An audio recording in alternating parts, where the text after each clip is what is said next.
waxaa meeshaas ku sameeyeen farankii ahayd wax la isla ogaayay inuu ahaa taas way ka qaldantay faranki la isla ogyahayna la sameeyaa ma ahane faranki kale oo la isla ogeyn ma bala sameeyo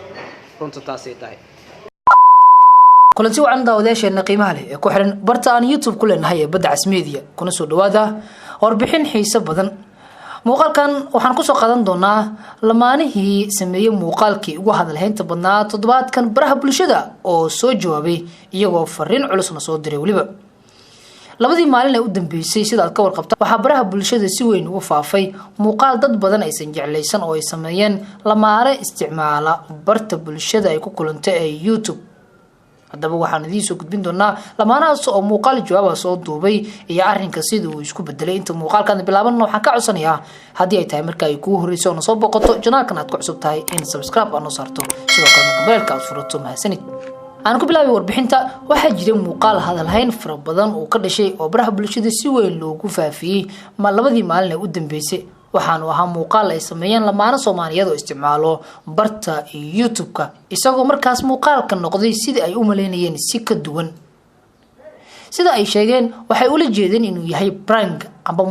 ama muuqaal ay ku madadaalinayaan dadka ku xiran channel-kooda ama muuqaal madadaalo iska ah laakiin waxa uu isku bedelay mid ceeb iyo lama arkaan ah oo dad badan oo daawaday ay la yaabeen qaarna ay ka xumaadeen arrinta xishood la'aanta ah ee meesha ka dhacday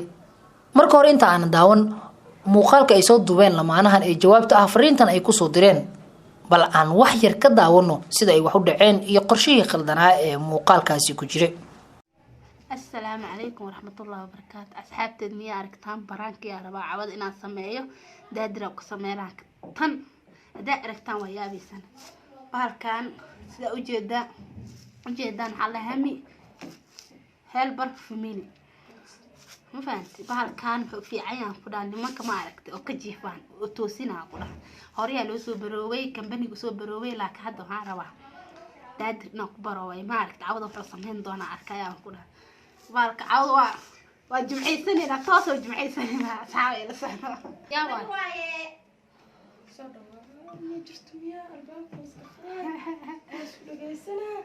ما يا حبيبتي والله هرتك علي إله هذا بكافي عم بعد ما إله هنيك كان فهمتي ما حد عا دادر أنا برانك إنك صمية هو وجدنا كاميرا زمانك وجد أنا إقرصنتها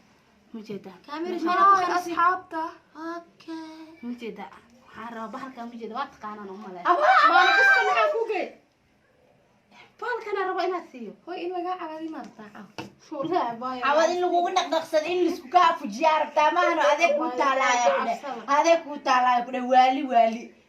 دكتور حكاية جلي دكتور كده هذا كوتالا يا حدا يا هذا كوتالا عوض كم برانك ما كده بس كده ترى برانك له عاوي كعبسو بس وحق صفيرنا حالتنا بريده غرغور صار كدونا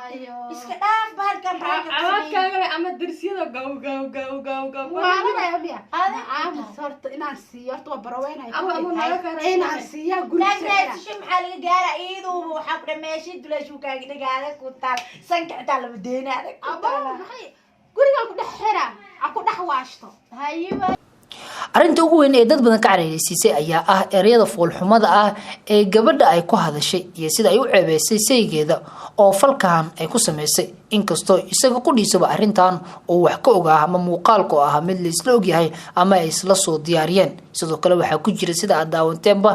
gabdha sida aan filaya asxaab ay leeyihiin kuwaas oo qaladka u sii horseeda halkii ay ka hor istaagi lahaayeen kala jibis inaan kariyo ogtahay sheeha anig aan karimo faraha isgo astaabu maada macdan hooyadaya waa sa idii jirta sheef aan idii jirta macdan mo aan ku jeclay macaana waa mo maaysa hadi maxaa la cawsan dhaafno shawar dadaan soo gal kara qolka fadhiyaan joognaa soo mug ma musteeda qolka jiifka aad ma qolkaaga maxaa u sidaar صبحنا قول كنجينو ما حد يذكر كاسع صبح بدور تقول كنجي صبح قول كنجي نبط صبح يا قول ورا صبح هذا قول كنجي والله بالحق صبح هذا قول لي صبح انا صبح قول كنجي بقى انا والله بحب براكي كو سمينا مع كاميرا قرصن والله انت والله كاميرا قرصن ولا كاميرا قرصن ولا كاميرا قرصن صبح يا اخي انا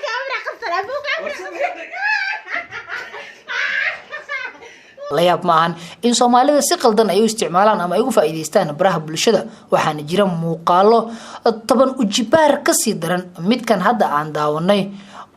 oo ceeb iyo anshax xumo ah laakiin waxay ugu duwan yihiin kan ayaa ah inay yihiin qoys dhan oo sharaftoodii ku ciyaaray sababta ugu weyn ee sidaan ay u sameeyeen ay tahay in muuqaalkan ay ku helaan daawasho si ay lacag uga sameeyaan waa yaab Shariif dhimatay oo xishoodkii dhamaayay intaasi kadib waxaa muuqaal soo duubay ninkii meesha ku ceeboobay ee ilaalin waayay sharaftiisa iyo tan xaaskiisa iyo qoyskiisaba ilan ceeb looma dhinto waxa uu sheegay in wax qaldan uusan sameynin isagoo wariba weerar culusna ku qaaday dadkii arrintan ka dhidhiyay ay ka soo hadlay waa kan muuqaalkiisa bal nala daawado marka asxaabay waxaan rabaa caawa barnaamijka oo xalay oo YouTube-ka wax ka dhacay waa aragteen oo maleynaa social media oo dhan wax ka dhacay sawirkayga meel kasta wareegay waxaan u sababay walaalkayga oo fanaanka ah oo CK la yiraahdo CKO adii marka ugaasnimo isku sheegtay ugaasnimadaadaan rabaa caaw inaan soo bandhigo oo aniga inaan nin fidnoolo ah igu sheegtay weliba anoo marab oo badan oo shaacan cabay ku sheegtay markaan meeshaas wax qaldan kumaana sameeynin wax meeshaas oo lagu kala socdo marka anaga kaamirada basas luurida wax lagu kala dareero ay barada taas way ka hoos bixin haddana aniga inaag isku qabno oo xalaashiis ilaahay isku baneeyanahay waxa meeshaas ku sameeyeen farankii ahayd wax la isla ogaayay inuu ahaa taas way ka qaldantay faranka la isla ogayahayna la sameeyaa ma ahane faranka kale oo la isla ogeyn ma bala sameeyo runta taasay tahay intaas ayaan rabaa in warbixintan aan ku soo koobo balse inta aan ka bixin waxaan fariin u diri lahaa kuwa iyagana ku howlan inay sameeyaan muuqaalada ceenkan oo kala ah بريه قدام بيه وحاسو بحي مقالو آدي أدو فالحون أو برها بلشة سوقلي قارهان قوسيسكو أو بهاد كوسو بيري دادكي مركي هرفو الحمد أبريري أما قبله إسقاويني يويلشي قبلها مركا خاويني مقالة كسو دوبي marka hore qoysasku waxay ahaayeen kuwa xijaaban ama iyagu xijaaban soo hadla ama iyagu asturan muuqaalo fiican oo wax laga dheehan karo ama wax laga kororsan karo soo tabiya ama bulshada u soo jeediyay balse hadda faraha ay ka sii baxayaan gaar ahaan marka loo fiiriyo muuqaalada loo yaqaan prankiga oo si qaldan ay u fahmeen Soomaalida intaas ayaan rabaa inaan warbixintan kaga baxo waan ku mahadsantahay daawashada daawatay muuqaalkan janaanka aad ku cusubtaa waxa markale ka codsanayaa in subscribe aan noo saarto sidoo kale gamalka aad furato mahadsanid intaas ayaan rabaa inaan warbixintan kaga baxo waan ku mahadsantahay daawashada daawatay muuqaalkan janaanka aad ku cusubtaa waxa markale ka codsanayaa in subscribe aan noo saarto sidoo kale gamalka aad furato mahadsanid